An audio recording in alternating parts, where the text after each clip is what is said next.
Mbega warigeze wibaza impamvu hari abantu bize amashure menshi ariko bakaguma bakora amakosa amwe n'ayandi, mu gihe hari abandi batigeze bagira amahirwe yo kwiga cyane ariko bakagira ubwenge budasanzwe? Inyishu imwe ni uko hari umwarimu umwe atagira ivangura, yigisha umuntu wese, umusaza n'umwana, umukire n'umukene. Uwo mwarimu ni isi. Ni ukuvuga ubuzima butubayemwo nibyo tubonamwo buri munsi.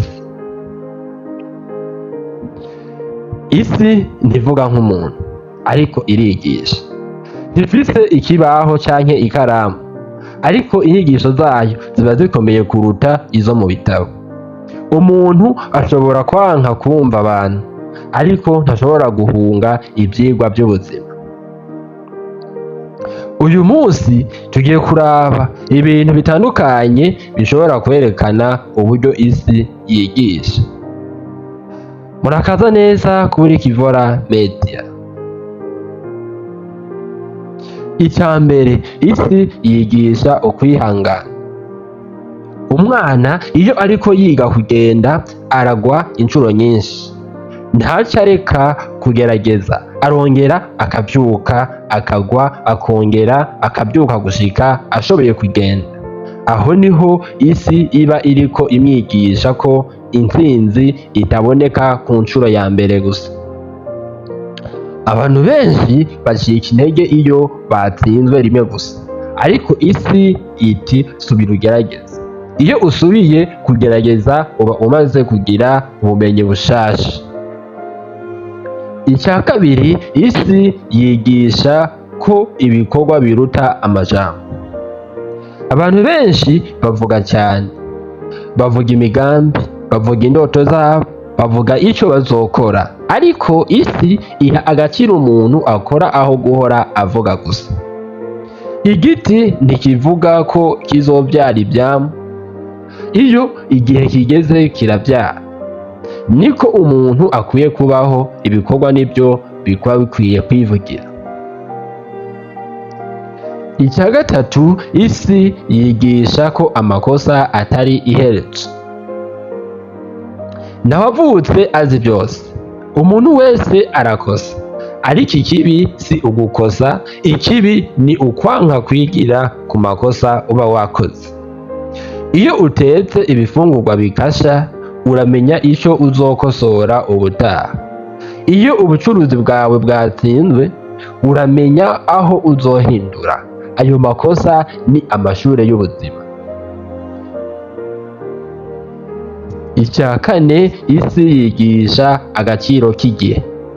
Izuba riraduga rikarenga ku gihe, imvura iragwa mu bihe byayo, ibihe by'umwaka birakurikirana. Isi iratwereka ko umuntu atubahirije igihe ahomba amahirwe menshi. Uko umunsi urengana niko amahirwe amwamwe agenda. Icya gatanu, isi yigisha ko atantsinzi ibaho atagikorwa. Umurimyi ategerezwa kubanza gutera imbuto, iyo atateye ntabyo azokwimbura. No mu buzima nuko bimeze. Ushaka amafaranga urakora akazi, ushaka ubumenyi uriga, ushaka kubahwa ba umuntu w'inyifato nziza. Icya gatandatu, isi yigisha guca bugufi. Uko igiti kirushiriza kwama ivyamwa vyinshi, niko amashami yaco amanuka. Abantu b'ukuri bazi vyinshi ntibikankaraza. Ukwicisha bugufi gutuma umuntu abandanya yiga no kwakira impanuro. Ikindwi, isi yigisha kwihanganira ibihe bigoye. Nta mvura igwa ibihe byose, n'izuba ntiryama ryaka buri munsi atabicu. Ubuzima nabwo burahindagurika, hari umunezero hakabaho n'amarira, ariko ikintu gihambaye ni ukutemera gutsindwa n'ibigeragezo. Icya munani, isi yigisha ko umuntu wese afise akamaro. Nk'uko urutoke rwose rufise igikorwa carwo, niko n'umuntu wese afise ico ashoboye gukora. Ntukigereranye n'abandi, menya ico ushoboye ugikoreshe neza. Icya cenda, isi yigisha ko ingaruka zikurikira ivyo dukora. Iyo utereye imbuto nziza, urimbura neza. Iyo utereye amahwa, ntushobora kwitega kwimbura imyembe. Niko biri no mu buzima. Ivyo ukora uno munsi nivyo bizokugirira akamaro canke bikugirira ingorane ejo. Icya cumi arico ca nyuma, isi yigisha ko kwiga bitigera bihera. N'uwugeze mu zabukuru aracyarondera ikintu gishasha amenya. Umuntu ahagaritse kwiga aba atanguye gusubira inyuma. Soma ibitabo, umviriza abahinga nkatwe, ganira nk'abanyabwenge, ariko ntuzibagire kwiga mu buzima bwawe bwite. Niwubake ubuzima bwawe, wumvirize inyigisho z'isi. Iyo utsinzwe, isi irakwigisha. Iyo utsinze, isi irakwigisha nahone. Iyo urize canke utwenga, isi iba iriko iragushikiriza ivyigwa vyayo. Ntuhunge ibigeragezo, kuko kenshi nivyo bihinduka amashuri akomeye y'ubuzima.